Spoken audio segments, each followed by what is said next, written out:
Hello and welcome back. In this lecture I'm going to briefly explain to you what SEO or search engine optimization actually is. So let's get straight into it. SEO or search engine optimization is the name given to the activity that attempts to improve search engine rankings. This means that the more work you put into SEO, the higher your website will appear in search results, in search engines like Google or Yahoo. Why is search engine optimization so essential?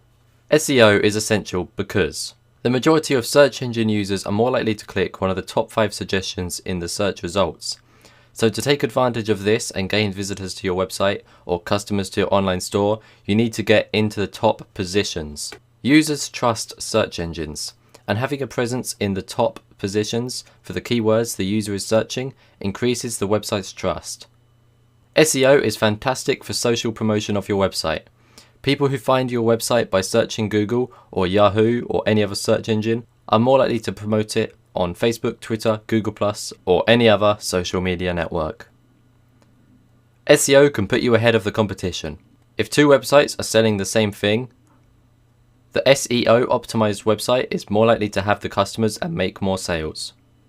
Here's a simple 1-2-3 guide to the basics of SEO. Write fantastic, useful content that uses words and phrases used by people who search for your products and services. Make it easy for people to share and link to it. And finally, keep doing it. Thanks for watching. I hope you enjoyed this video. I will see you in the next one. Goodbye.